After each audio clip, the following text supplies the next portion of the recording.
Assalamualaikum warahmatullahi wabarakatuh. Hai guys, tonton terus akun YouTube Kiai Haji Amin Rifki Official. Jangan lupa subscribe, like, share, and comment. Jangan lupa follow Kiai Haji Amin Rifki Instagram. Semoga manfaat bagi kita semua. Jazakumullah khairan. Wassalamualaikum warahmatullahi wabarakatuh. Maka tidak saya temukan baik di dalam Islam ataupun di dalam kitab orang Kristen ataupun di dalam kitab orang Yahudi yang membolehkan toleransi sampai batas akidah. Orang Kristen tidak akan mau kalau mereka disuruh menyembah Allah walaupun hanya 1 hari. Orang Yahudi tidak akan mau untuk menjadi Islam walaupun hanya 1 hari. Maka begitupun umat Islam tidak mau menyentuh akidah ke agama masing-masing. A'yadul musyrikin, a'yadul kuffar, hari raya orang-orang kafir, itu bagi umat Islam tidak boleh berpartisipasi atau bersumbangsih, mendukung, apalagi sampai membenarkannya. Itu tidak boleh, Kiai. Dalilnya mana, teman-teman? Di dalam Al-Quran itu, di dalam surah Al-Furqan, ayat ke-72, Allah Subhanahu wa Ta'ala telah berfirman, walladzina la yashhaduna az-zura wa idza marru bil lagwi marru kirama. Orang-orang yang beriman adalah orang-orang yang tidak menyaksikan kepalsuan. Dan ketika menyaksikan kepalsuan, mereka akan menjaga keimanannya, mereka akan berpaling. Kalau kita lihat di dalam tafsir-tafsir seperti Ad-Durrul Mansur fi Tafsir bil Ma'thur Al-Imam As-Suyuti atau tafsir Ibnu Katsir Ad-Dimashqi, ini maksudnya kan mengenai a'yadul musyrikin, ya. Mengenai hari raya atau perayaan yang dilakukan oleh orang-orang kafir. Kita tidak boleh berpartisipasi, bersumbangsi, mendukung, apalagi sampai mengklaim membenarkan hal tersebut. Kalau buat stiker, Gus, ucapan selamat ini, selamat itu. Nah, itu kan termasuk berpartisipasi. Berpartisipasi. Pakai songkok ini itu. Iya. Cukuplah kita itu bertoleransi dalam hal muamalah. Ya, dan insya Allah orang-orang Kristen, orang Yahudi pun mengerti batasan itu. Kita akan menghargai mereka. Apa yang mereka lakukan dengan perayaan mereka, kita tidak mengganggu mereka. Betul. Ya. Begitupun mereka sebaliknya. Ketika kita melakukan perayaan, mereka tidak mengganggu kita. Sama-sama di jalan masing-masing.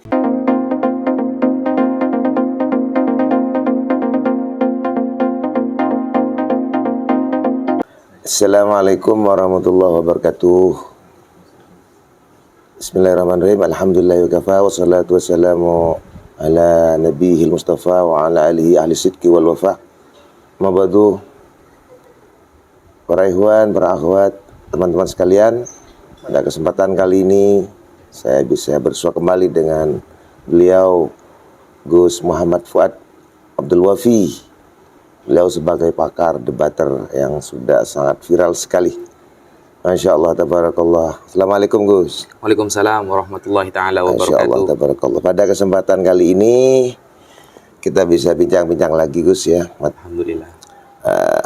Begitu sangat senang sekali saya bisa bersua kembali dengan beliau yang sangat luar biasa sekali. Mempunyai wawasan yang sangat luas. Kami pada kesempatan ini ingin berbincang-bincang terkait sejauh mana batasan-batasan toleransi, Gus. Jadi dalam Islam itu kan semuanya ada batasan, ada rambu-rambunya. Toleransi yang benar itu bagaimana, Gus? Yang menurut kacamata Islam yang benar gitu loh. Sejauh mana batasan toleransi menurut Islam itu? Silakan, Gus. Bismillahirrahmanirrahim. Assalamualaikum warahmatullahi ta'ala wabarakatuh. Alhamdulillah, ikhwan muslimin dimanapun panjenengan berada, kini Al-Fakir bisa bertemu lagi dengan salah satu ulama di Pamekasan, Madura, daerah Kampung Bunangkah, yaitu pengasuh pondok pesantren Mau'izul Amin, Kiai Haji Amin Rifki. Insya Allah, semoga Allah selalu memberikan beliau kesehatan, panjang umur, dan santri di pesantren Mau'izul Amin ini selalu diberkahi oleh Allah Subhanahu wa Ta'ala. Di sini sekarang kita sedang membahas mengenai batasan toleransi yang diatur oleh yang diatur oleh syariat Islam. Nah, gini Kiai, sejauh apa yang saya baca, toleransi yang dikaji oleh para santri di berbagai pesantren yang saya tahu itu hanya dalam hal muamalah, Kiai. Itu yang pertama. Contoh, ada seorang Kristen memiliki suatu pabrik, lalu karyawannya seorang Muslim. Atau dalam bersosiologi, atau dalam bermasyarakat. Itu. Adapun toleransi mengenai akidah, maka tidak saya temukan baik di dalam Islam, ataupun di dalam kitab orang Kristen, ataupun di dalam kitab orang Yahudi yang membolehkan toleransi sampai batas akidah. Orang Kristen tidak akan mau kalau mereka disuruh menyembah Allah walaupun hanya 1 hari. Orang Yahudi tidak akan mau untuk menjadi Islam walaupun hanya 1 hari. Maka begitupun umat Islam tidak mau menyentuh akidah ke agama masing-masing. A'yadul musyrikin, a'yadul kufar, hari raya orang-orang kafir, itu bagi umat Islam tidak boleh berpartisipasi atau bersumbangsih, mendukung, apalagi sampai membenarkannya. Itu tidak boleh, Kiai. Dalilnya mana, teman-teman? Di dalam Al-Quran itu, di dalam surah Al-Furqan, ayat ke-72, Allah Subhanahu wa Ta'ala telah berfirman, "Walladzina la yashhaduna az-zura wa idza marru bil-lagwi marru kirama." Orang-orang yang beriman adalah orang-orang yang tidak menyaksikan kepalsuan. Dan ketika menyaksikan kepalsuan, mereka akan menjaga keimanannya, mereka akan berpaling. Kalau kita lihat di dalam tafsir-tafsir seperti Ad-Durrul Mansur fit Tafsir bil Ma'thur, Al-Imam As-Suyuti, atau tafsir Ibnu Katsir Ad-Dimashqi, ini maksudnya kan mengenai a'yadul musyrikin, ya. Mengenai hari raya atau perayaan yang dilakukan oleh orang-orang kafir. Kita tidak boleh berpartisipasi, bersumbangsi, mendukung, apalagi sampai mengklaim membenarkan hal tersebut. Kalau buat stiker, Gus, ucapan selamat ini, selamat itu. Nah, atau itu kan termasuk berpartisipasi. Berpartisipasi. Pakai songkok ini itu. Iya. Cukuplah kita itu bertoleransi dalam hal muamalah. Ya, dan insya Allah orang-orang Kristen, orang Yahudi pun mengerti batasan itu. Kita akan menghargai mereka. Apa yang mereka lakukan dengan perayaan mereka, kita tidak mengganggu mereka. Betul. Ya, begitupun mereka sebaliknya. Ketika kita melakukan perayaan, mereka tidak mengganggu kita. Sama-sama di jalan masing-masing. Tetapi di dalam Islam sangat keras larangannya kita itu bersumbangsi untuk acara perayaan mereka. Karena menurut agama Islam itu adalah sebuah kepalsuan. Contoh, 25 Desember yang diklaim sebagai kelahiran Nabi Isa alaihi salam. Kita tidak percaya, Kiai. Kenapa? Orang Kristen menganggap bahwa Nabi Isa itu lahir di kandang domba. Kandang domba. Itu anggapan teman-teman Kristen. Kita tidak setuju. Betul. Di dalam Al-Quran, Nabi Isa itu lahir di bawah pohon kurma. Ini kan sudah berbeda. Kemudian, apakah benar Nabi Isa itu lahir di tanggal 25 Desember? Kalau kita lihat di Lukas 2 ayat 8, Perjanjian Baru itu namanya, Kiai. Kitab suci yang dipegang oleh umat Kristen. Di sana diterangkan bahwa para pengembala hewan ternak menjaga hewan ternaknya itu di malam hari.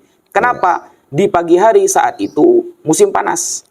Makanya dijaga di malam hari. Nah, di Lukas 2 ayat 11-nya, lahirlah Yesus Kristus Tuhan di kota Daud. Dalam kitab suci mereka. Nah, saat itu, kalau kita melihat kalender orang Yahudi, musim panas itu terjadi di bulan Av. Kalender Yahudi namanya Av, antara Juli sampai Agustus. Elul, antara Agustus sampai September. Tisri, antara September sampai Oktober. Sedangkan, yang dirayakan adalah bulan Desember sama mereka. Nah, ini kan sudah paradok menurut kita. Jadi kita tidak meyakini kepalsuan tersebut. Ya, kira-kira itu. Jadi batasannya itu akidah. Ketika menyentuh ma yata'allaqu bil akidah, maka kita akan menjaga keimanan kita untuk berpaling, tidak memberikan apresiasi atau apapun pada perayaan mereka. Begitu, Kiai. Masya Allah. Dan jangan ikut memeriahkan lah. Bener. Apalagi ikut ini, ya memasang ini dan itulah. Di situ kan jelas, Gus, apa namanya, terjadi kontradiktif antara cerita di dalam Lukas ya. Iya. Pokoknya antara bulan Juli kan itu kan musim kurma. Musim kurma kan musim panas. Musim panas, bener. Kok malah bulan Desember kan musim hujan. Ya. Itu sudah jauh itu. Ya. Sudah kontradiktif antara fakta dengan sejarah. Antara fakta dengan antara apa ya? Yang dilaksanakan ya dengan fakta sejarah gitu. Ya. Dengan fakta sejarah. Jadi menurut analisa Gus Watfi terjadi kesalahan ya, terjadi. Ya, kita memahami itu terjadi paradok ya, antara tanggal, musimnya saja dan lain sebagainya itu. Di kitab sucinya musim panas, Iya. tapi perayaannya kok musim dingin. Kok musim dingin, Ya, itu kan. seperti itu. Itu saja udah jauh, itu sudah beda. Ya, benar. Terus di sisi yang lain, batasan-batasan dalam Islam, kita ini kan bagaimana kalau misalnya menjaga hari raya mereka? Apakah itu masuk kategori ya berpartisipasi kan ya? Gini, kalau yang melakukan penjagaan di dalam hari perayaan mereka, Kiai, adalah seorang polisi atau TNI, itu kan sudah tugas mereka, sebagai negara, sebagai aparatur negara. Ya. Nah, tetapi kalau umat Islam yang jaga, itu ngapain? Gitu. Bukan tugasnya lah, bukan aparat. Karena di dalam akidah kita, jadi orang di luar Islam juga harus mengerti, harus toleransi juga sama kita, bahwa di dalam agama kita tidak boleh berpartisipasi terhadap perayaan-perayaan mereka. Maka seharusnya mereka juga bertoleransi kepada kita, bukan selalu mengemis toleransi dari kita. Iya, harus saling mengerti sehingga perjalanan silaturahim dan lain sebagainya tetap terjalin, saling menjaga masing-masing tanpa ada yang mengganggu satu dengan yang lain. Begitu, Kiai. Iya.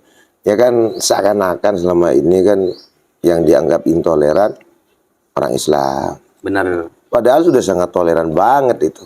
Sudah toleran banget, artinya apa yang dilakukan sudah sesuai itu. Terus masih ada istilah itu Gus lagi. Gimana kalau kita berdamai? Loh, memang kapan umat Islam berkonflik dengan Umat lain. umat lain? Ya. Sudah berdamai. Maksudnya berdamai ketika Lebaran mereka mau bertamu ke umat Islam, ketika mereka merayakan umat Islam disuruh bertamu juga bersilaturahmi. Ini kan kira-kira udah melampaui batas itu. Bertamu. Jadi kan begini, Kiai, sampai ada anggapan begini, Kiai, bahwa kenapa kalian kok tidak mau hadir di acara Natal? Ini kan nabi kalian. Iya. Seumpama ada istilah seperti itu. Ini kan nabi kalian, Nabi Isa alaihi salam. Nah, Betul. kita menolaknya itu dalam dua aspek. Yang pertama, mereka sedang merayakan kelahiran Tuhan. Betul. Sedangkan Nabi Isa itu bagi kita bukan Tuhan. Bukan Tuhan, hanya Bukan sebatas Tuhan. utusan. Hanya utusan. Iya. Nah, kita mempercayai Nabi Isa itu utusan juga berdasarkan tulisan dalam kitab suci mereka. Contohnya Ibrani 3. Iya. Ayat pertama di Perjanjian Baru, teman-teman, itu bisa dilihat bahwa Yesus adalah seorang rasul. Rasul itu artinya utusan. Atau Yohanes 17 ayat 3, bahwa hidup yang kekal, mengenal Allah satu-satunya Tuhan yang benar, dan mengakui Yesus Kristus sebagai utusannya. Nah, itu kita meyakini justru juga dari kitab mereka. Iya. Nah, Rasulullah SAW itu kita gelar acaranya seperti di acara Maulid Nabi contohnya. Itu karena kita menganggap beliau itu seorang rasul, seorang panutan, pembawa berita kabar baik dari Allah Subhanahu wa taala. Nah, kalau orang Kristen seumpama merayakan nabi, maka kita fair. Iya. Berhubung yang dirayakan Tuhan, maka kita tidak fair, kita tidak mau ikut campur dalam hal itu, berpartisipasi, apalagi sampai naudzubillah sampai membenarkannya. Iya. Rasulullah sudah pernah mengatakan, la tatruni kama atortan nasara ibna Maryam. Iya. Janganlah kalian terlalu mengagungkan aku sebagaimana orang Nasrani mengagungkan putra Maryam. Iya. Nah, sampai taraf menuhankannya. Kenapa? Karena Sayyid Muhammad bin Alwi al-Maliki al-Hasani al-Makki dalam kitabnya Qul hadhihi sabili, Kiai. Iya. Beliau mengatakan bahwa maqamul khaliq dengan maqamul makhluk, derajat sang pencipta dengan derajat ciptaannya itu berbeda. Dan pembatasnya ini ma bainal kufri wal iman, antara kafir dengan keimanan. Wa man khalata bainahuma faqad kafar. Kalau ada orang yang mencampur adukan antara kedudukan atau derajat sang pencipta dengan ciptaannya, maka sungguh dia telah kafir. Kita tidak menuhankan Nabi Muhammad Beliau adalah basyarun, manusia, cuma lakal basyari, tidak seperti manusia biasa, bal kal yakuti bainal hajari, seperti permata di antara para batu. Mungkin sekian, guys.